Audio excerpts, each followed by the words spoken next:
मैं राजीव बंसल, आप देख रहे हैं हाँसी की आवाज। मीडिया के माध्यम से हम आपको ऐसी पर्सनैलिटी से मिलवाते रहते हैं जिन्होंने किसी न किसी क्षेत्र में बड़ा मुकाम हासिल किया हो। सौभाग्यवंश आज हमारे चैनल पर एक ऐसी पर्सनैलिटी आई है जिन्होंने जैन समाज को, राष्ट्रीय स्वयंसेवक संघ को, पूरे परिवार ने और साथ ही विभिन्न ऐसी पोस्टों को एड ऑन किया है, शोभायमान किया है। तो मैं आप समझ ही गए होंगे कि हाँसी का गौरव एक ऐसे व्यक्तित्व से मिलवाने जा रहा हूं। आपका नाम है सचिन जैन, एडवोकेट सचिन जैन। मां स्नेह प्रभा, स्वर्गीय मां स्नेह प्रभा की कोख से जन्मे सचिन जैन। जितना ऊंचा कद है, इनके कद बहुत ऊंचा है, इनके पिता साहब का भी कद बहुत ऊंचा था, उतना ही ऊंचा इनका व्यक्तित्व है। आप स्वर्गीय एडवोकेट सुरेंद्र जैन जी के पुत्र हैं, जो राष्ट्रीय स्वयंसेवक संघ के प्रांतीय व्यवस्था प्रमुख रहे।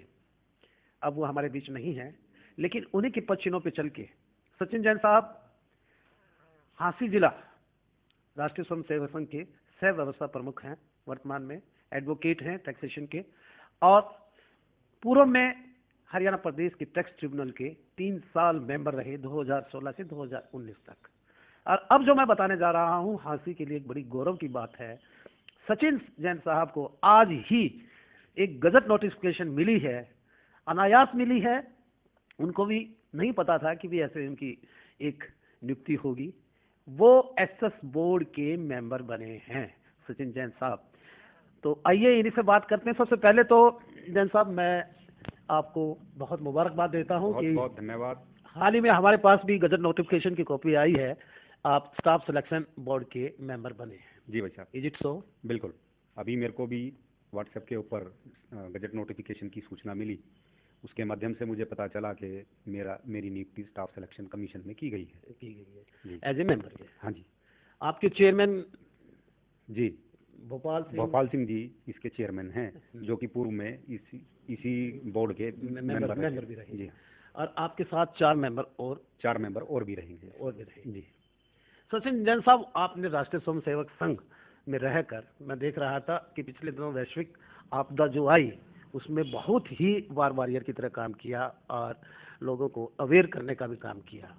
तो ये संस्कार आपके अंदर कहाँ से आए और कैसे पैदा हुए? जो समाज सेवा का एक जज्बा रहा, उसके बाद आप यानी कि पायदान, छोटे पायदान, बड़े पायदान और बड़े पायदान पर चले। ये संस्कार मेरे को मेरे परिवार से, पिताजी से, दादाजी से, परदादाजी से।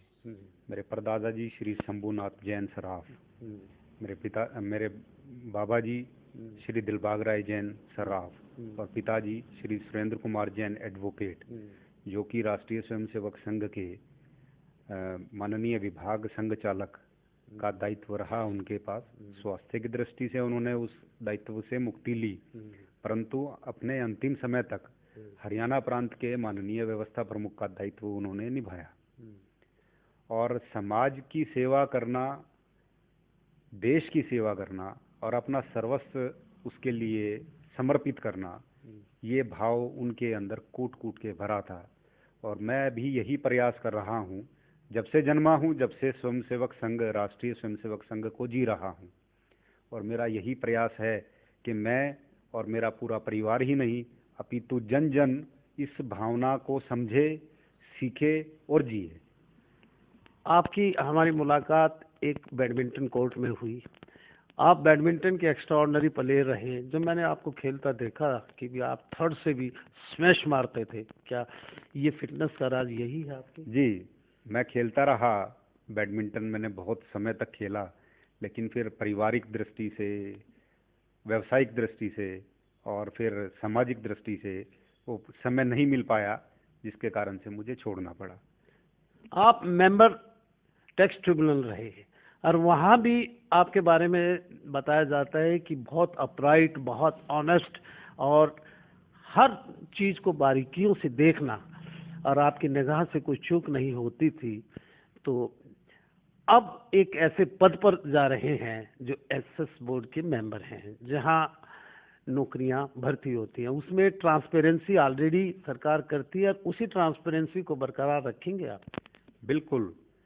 इस सरकार का और संगठन का यही उद्देश्य है कि हर तरीके से हर काम में बिल्कुल 100% पारदर्शिता रहे, किसी तरह का कोई भ्रष्टाचार ना हो। और इसी चीज को सरकार और संगठन हमेशा करता आ रहा है और करता रहेगा। और मैं इस चीज का पूर्ण विश्वास दिलाता हूं कि इसमें मेरे से किसी भी प्रकार की कोई चूक नहीं होगी और प्रत्येक काम को मैं पूर्ण पारदर्शिता से करूंगा। इस पे पॉलिटिकल दबाव बहुत रहता है सचिन जी, आपको तो पता ही है, लेकिन आप पहले भी कभी दबाव नहीं मानते थे, आगे भी यही रहेगा?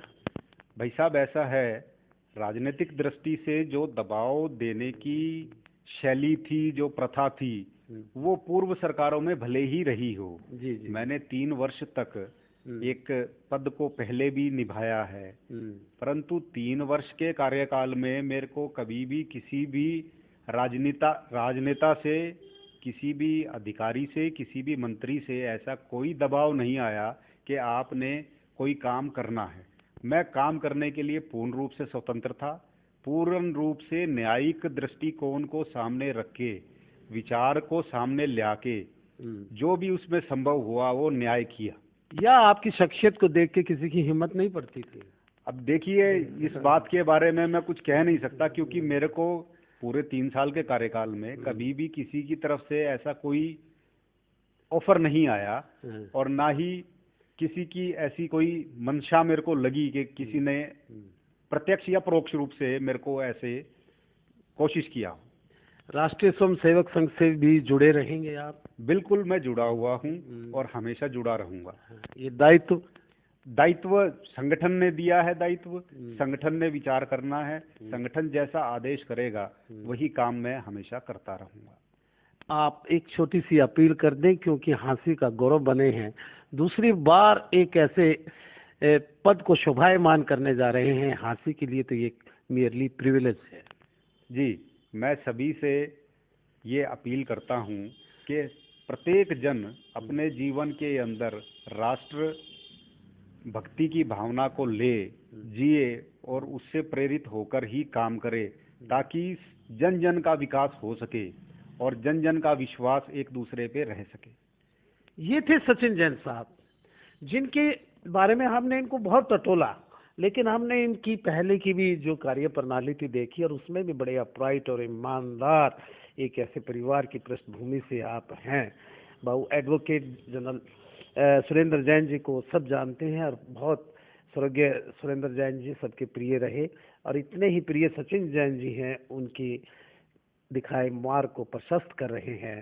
जैन साहब, again many congratulations to you. I extend my gratitude to you also. बहुत बहुत धन्यवाद। और मैं आपको विश्वास दिलाता हूँ कि जैसा काम मैंने पहले किया है उससे बेहतर करने का प्रयास करूँगा। पिछले कार्यकाल में 3 साल का कार्यकाल था, छोटा कार्यकाल था। पहले उस कार्यकाल के अंदर, उस ट्रिब्यूनल के अंदर किसी भी केस की सुनवाई करने में कम से कम 5 साल का समय लगा करता। अगर किसी ने, व्यापारी ने अपील डाली है, जो अपील आज डली है, कम से कम 5 साल के बाद उसका सुनवाई का नंबर आता था। परंतु हमारे कार्यकाल के अंदर 1 महीने के अंदर उसको अपील डालने के, ट्रिब्यूनल में दाखिल होने के 1 महीने में उसको फैसला होके मिल जाया करता था। 3 साल के कार्यकाल में लगभग 5,500-6 हजार के लगभग हमने निर्णय किए, रेड्रेस किए हैं। बिल्कुल, केसेस को हमने निर्धारित किया, उनके फैसले किए। और आपको ये जानकर भी खुशी होगी कि उनमें से कुछ ही मात्र ऐसे रहे होंगे जो कि असंतोष के कारण जिनको हाई कोर्ट में जाना पड़ा। ये आपकी कार्यशैली बताती है। जी। अंत में मैं एक अपना प्रिय मुक्तक इसलिए कहूँगा, सारा जहां उसी का जो मुस्कुराना जानता है, सारा जहां उसी का जो मुस्कुराना जानता है, ईश्वर का बंदा है वो जो हंसना हंसाना जानता है, मंदिर मस्जिद गुरुद्वारे जाते हैं सब लोग, ईश्वर है उसी का जो सर झुकाना जानता है। सचिन जी सर झुकाना जानते हैं, विनम्र स्वभाव के नहीं है। अगेन आप हमारे चैनल पे आए, बहुत बहुत धन्यवाद। बहुत बहुत धन्यवाद। आपने मुझ जैसे व्यक्ति को इस योग्य समझा कि मैं आपके चैनल के ऊपर आऊं और कुछ शब्द कहने के लिए। सचिन जी चले जाते हैं आपकी महफिल से, हम दिल घबराए तो फिर बुलाइएगा। नमस्कार दोस्तों, ऐसी ही पर्सनालिटी से फिर मिलवाते हैं।